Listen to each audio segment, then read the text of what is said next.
આકાશવાણી અમદાવાદ વડોદરા પ્રાદેશિક સમાચાર વિભાગ રજૂ કરે છે સાપ્તાહિક કાર્યક્રમ સમાચાર દર્પણ. આજના અંકમાં પ્રધાનમંત્રી નરેન્દ્ર મોદીના મન કી બાત કાર્યક્રમને 100 એપિસોડ્સ પૂરા થયા. શ્રી મોદીએ મન કી બાતને રચનાત્મક વિચારોનું પર્વ ગણાવ્યું. દેશભરમાં 91 નવા એફએમ ટ્રાન્સમીટર્સનું લોકાર્પણ. રાજ્યમાં નવા 10 સ્થળોએ એફએમ પ્રસારણનો આરંભ. રાજ્યભરમાં 63માં ગુજરાત ગૌરવ દિવસની રંગારંગ ઉજવણી. ઓનલાઈન ફરિયાદ નિવારણ કાર્યક્રમ સ્વાગતને 20 વર્ષ પૂર્ણ થયા. પ્રધાનમંત્રીએ સ્વાગતને સુશાસન માટે લોકકલ્યાણલક્ષી વ્યવસ્થા ગણાવી.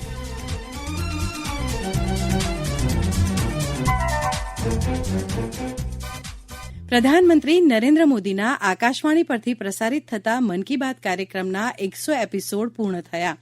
100મા એપિસોડને સંબોધન કરતા પ્રધાનમંત્રીએ મન કી બાત કાર્યક્રમને રચનાત્મક વિચારોનું પર્વ ગણાવ્યું. શ્રી મોદીએ દેશવાસીઓને તેમના પત્ર અને સંદેશા માટે આભાર વ્યક્ત કર્યો. मन की बात भी देशवासियों की अच्छाइयों का, सकारात्मकता का एक अनोखा पर्व बन गया है. एक ऐसा पर्व जो हर महीने आता है, जिसका इंतजार हम सभी को होता है. हम इसमें पॉजिटिविटी को सेलिब्रेट करते हैं, हम इसमें पीपल्स पार्टिसिपेशन को भी सेलिब्रेट करते हैं.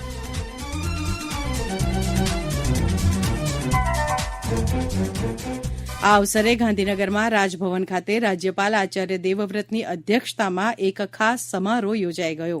તેમાં મન કી બાતમાં જેમનો ઉલ્લેખ થયો હતો તેવા વિવિધ ક્ષેત્રની પ્રતિભાઓનું સન્માન કરાયું. પ્રાસંગિક સંબોધનમાં રાજ્યપાલે મન કી બાત કાર્યક્રમને બિરદાવતા આ મુજબ જણાવ્યું. प्रधानमंत्री जी के नाम लेने के बाद उनके कार्य कई गुना बढ़ गए.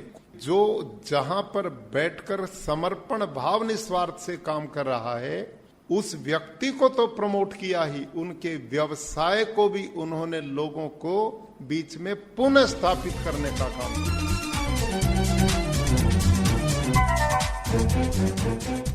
સુરતની રબર ગર્લ તરીકે ઓળખાતી અન્વી ઝાંઝરુકિયાના પિતા વિજય ઝાંઝરુકિયાએ આ કાર્યક્રમ થકી વિશેષ બાળકોને પ્રોત્સાહિત કરી સમાજમાં તેમને સન્માન અપાયા બદલ પ્રધાનમંત્રીનો આભાર માન્યો. અમારી દીકરી છે જે દિવ્યાંગ હોવા છતાં પણ રાષ્ટ્રપતિ વિજેતા છે, પ્રધાનમંત્રી બાળ પુરસ્કારથી સન્માનિત છે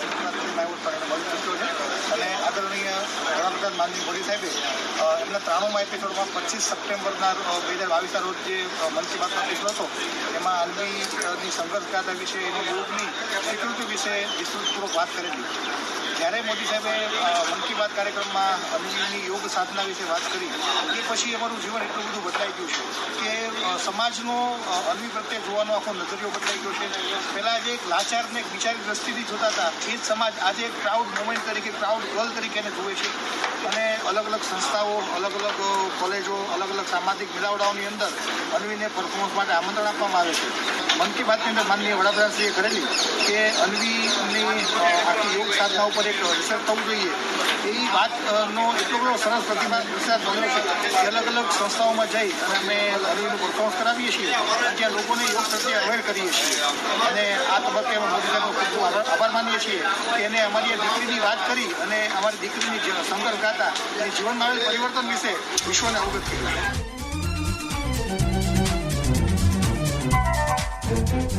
તાપી જિલ્લાની ધોરણ 8માં અભ્યાસ કરતી પ્રજ્ઞાચક્ષુ વિદ્યાર્થીની ગૌરી શાર્દુલે મન કી બાતમાં શારીરિક વિકલાંગતા ધરાવતા લોકોને પ્રધાનમંત્રીએ આપેલા દિવ્યાંગ શબ્દ માટે તેમનો આભાર માન્યો હતો. મારું નામ ગૌરી યોગીરાજ શાર્દુલ છે. હું કકરાપારા વ્યારાથી આવું છું અને અંજન શાળા શિવારીમાળમાં ધોરણ 8માં અભ્યાસ કરું છું. 2017માં મોદીજીએ મન કી બાતમાં મારા નામનો ઉલ્લેખ કર્યો હતો. હું જન્મતાની સાથે જ બ્લાઇન્ડ હતી, તેથી જ્યારે હું નાની હતી તો મારી મમ્મી મને રામાયણ બોલીને સંભળાવતી હતી. એ સાંભળીને મેં રામાયણ યાદ કરી અને એક વખત મોદીજીને સંભળાવી હતી. તો મોદીજી ઘણા પ્રભાવિત થયા હતા ને એ બધાને કહેવા માંગતા હતા કે આપણે જે માંગીએ તે કરી શકીએ છીએ. તો તેથી જ તેમણે મારા ઉલ્લેખ મન કી બાતમાં કર્યો.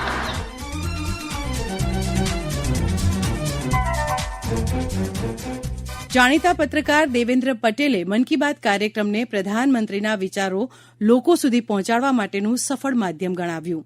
એ આપણા સૌના હૃદયને ઝંખૃત કરી દેનારી એક હૃદયંગમ વાત છે. અડધો કલાક સુધી તમે એમને સાંભળ્યા કરો, મંત્ર મુગ્ધ થઈને સાંભળ્યા કરો. એક ક્ષણ માટે પણ તમને બીજો કોઈ વિચાર ના આવે એવું કોઈ બોલે અને એમને સાંભળનારા પણ મળી રહે, એ એક મોટામાં મોટી એક અનબિલીવેબલ વાત છે. આજ સુધીમાં આ દેશના કોઈ વડાપ્રધાન, કોઈ પ્રધાનમંત્રીએ આ પ્રમાણે સીધો જનસંવાદ કર્યો નથી. 55 વર્ષની મારી પત્રકારત્વની કારકિર્દીમાં મેં એક પણ પ્રધાનમંત્રીને દર મહિને આટલો સમય ફાળવીને લોકો સાથે સીધા સંવાદ કરવાનું માત્ર ભારતમાં જ નહીં, દુનિયાના કોઈ પણ વડાપ્રધાને કે દુનિયાના કોઈ પણ પ્રેસિડેન્ટે પણ પોતાની પ્રજા સાથે, પોતાના નાગરિકો સાથે આ પ્રકારનો સીધો સંપર્ક કર્યો નથી.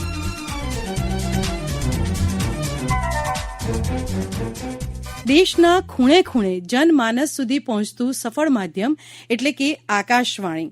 દેશના અંતરિયાળ વિસ્તારોમાં રેડિયો નેટવર્ક વધુ સુદૃઢ બનાવવા પ્રધાનમંત્રી દ્વારા દેશમાં 91 નવા FM ટ્રાન્સમીટર્સની શરૂઆત કરવામાં આવી. વર્ચ્યુઅલ માધ્યમથી આ સેવાનો પ્રારંભ કરાવતા શ્રી મોદીએ આ પહેલને રેડિયો ક્ષેત્ર માટે ક્રાંતિકારી ગણાવી.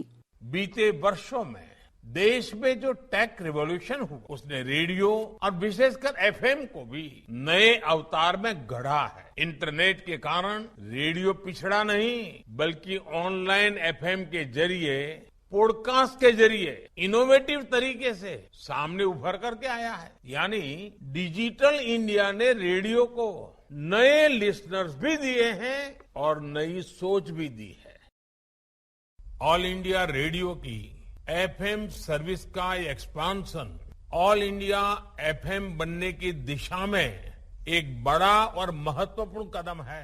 ऑल इंडिया रेडियो के 91 एफएम ट्रांसमीटर्स की ये शुरुआत देश के 85 जिलों के 2 करोड़ लोगों के लिए उपहार की तरह है. जिन जिलों को कवर किया जा रहा है उसमें एस्पिरेशनल डिस्ट्रिक्ट्स, एस्पिरेशनल ब्लॉक्स, उनको भी सविशेष इसका लाभ मिल रहा है.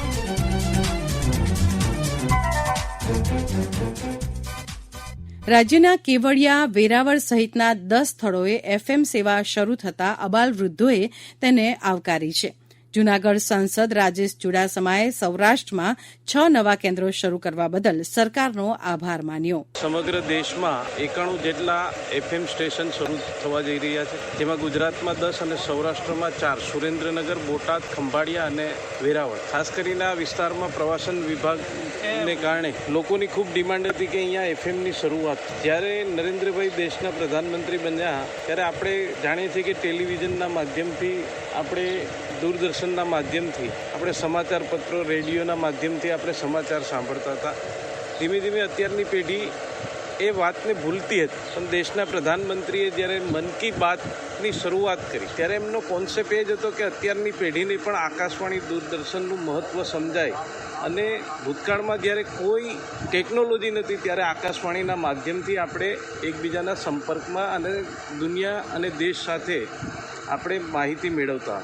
ત્યારે ફરી એક વખત દેશના પ્રધાનમંત્રીએ આ જ ઇન્ફ્રાસ્ટ્રક્ચરનો ઉપયોગ કરી અને અત્યારના લોકોની માંગ છે કે એફએમ રેડિયોની શરૂઆત થાય. ત્યારે આજે ખાસ કરીને જ્યારે ગીર સોમનાથની વાત થતી હોય ત્યારે વેરાવળ મુકામે 10 થી 12 કિલોમીટર સુધીની આની ફ્રીક્વન્સી રહે છે.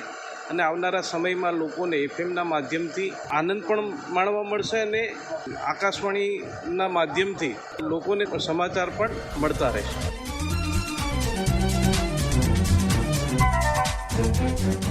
માહિતી મનોરંજન સભર એફએમ સેવાના પ્રારંભથી નાગરિકોમાં અનેરો ઉત્સાહ જોવા મળી રહ્યો છે. મારું નામ મેઘાણી દેવાંશી રજનીભાઈ, ગામ બોટાદ. બોટાદની અંદર ખૂબ જ સરસ મજાના એફએમ રેડિયોની શરૂઆત થઈ રહી છે, ત્યારે મને ખૂબ આનંદ થઈ રહ્યો છે. હવેથી મોબાઈલની અંદર જ તે અમે લોકો એફએમ રેડિયોના માધ્યમથી અવનવા સોંગ, અવનવા ન્યૂઝ વગેરે જેવી બાબત સાંભળી શકશું. તે બદલ અમે લોકો ખૂબ આભાર માનીએ છીએ. આજે વલસાડ ખાતે જે એફએમ સ્ટેશનનું ઉદ્ઘાટન થયું છે એના પ્રતિ અમે બધા વલસાડવાસી બહુ ખુશ છે.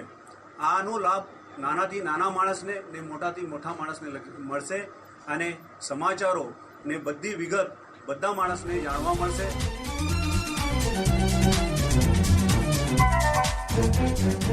ગુજરાતમાં 63મા સ્થાપના દિવસે રાજ્યભરમાં રંગારંગ ઉજવણી કરવામાં આવી. રાજ્યકક્ષાની ઉજવણી રાજ્યપાલ આચાર્ય દેવવ્રતની ઉપસ્થિતિમાં જામનગરમાં યોજાઈ. જે અંગે સાંભળીએ અમારા પ્રતિનિધિ જગત રાવલનો અહેવાલ. ગુજરાત રાજ્ય સ્થાપના દિવસની રાજ્યકક્ષાની ઉજવણી જામનગર ખાતે કરવામાં આવી હતી.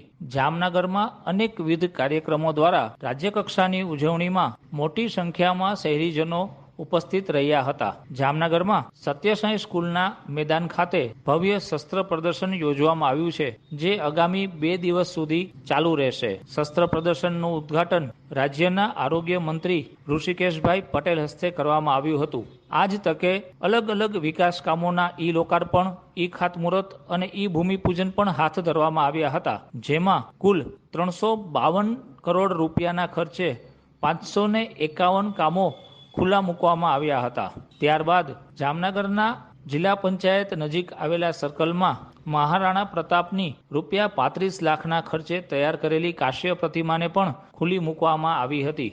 તેમજ સાંજે ભવ્ય પરેડ યોજવામાં આવી હતી.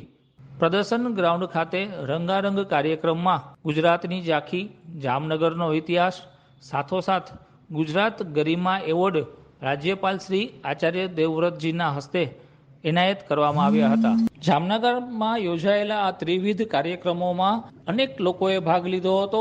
રંગારંગ કાર્યક્રમ, શસ્ત્ર પ્રદર્શન તેમજ પરેડમાં બહોળી સંખ્યામાં આગેવાનો તેમજ શહેરીજનો ઉપસ્થિત રહ્યા હતા.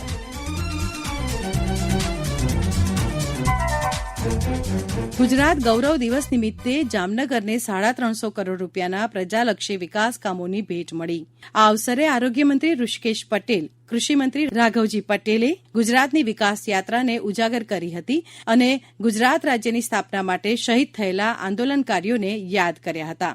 શિક્ષણ ક્ષેત્રે સુધાર લાવવા માટે ધ્રોલ તાલુકામાં 3 પ્રાથમિક શાળાઓ 1 કરોડ અને 37 લાખના ખર્ચે નિર્માણ કરવાનો સંકલ્પ કર્યો. રાજ્ય સરકાર મિશન સ્કૂલ ઓફ એક્સલન્સ અન્વયે 21,800 જેટલા ક્લાસરૂમ ગુજરાતભરમાં બનાવ્યા છે અને બીજા 7,500 ક્લાસરૂમ દુનિયા સાથે નવપાઠ કરી શકે, ગુજરાતનો દીકરો દીકરી ભણી શકે એ ટેકનોલોજીના યુગમાં એ પ્રકારનું શિક્ષણ એને મળી રહે એના માટે બીજા 7,500 ક્લાસરૂમનું નિર્માણ ચાલુ કર્યું છે. અને વિકાસ કાર્યોની ભેટ અહીંયાથી આપ સૌને મળી છે. બીજી અઢળક મેયરશ્રી અને જિલ્લા પંચાયત પણ રકમ મળવાની છે.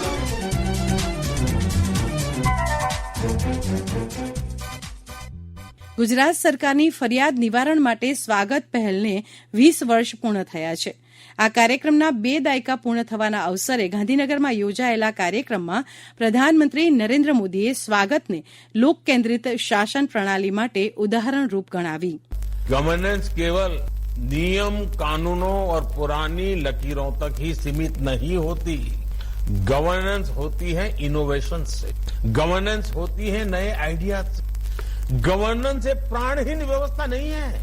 गवर्नेंस ये लोगों की जिंदगियों से, लोगों के सपनों से, लोगों के संकल्पों से जुड़ी हुई एक प्रगतिशील व्यवस्था होती है. स्वागत का ये विचार बीज गवर्नेंस में हजारों नए इनोवेशंस को जन्म देगा. ये पब्लिक ओरिएंटेड गवर्नेंस का एक मॉडल बनकर ऐसे ही जनता की सेवा करता रहेगा.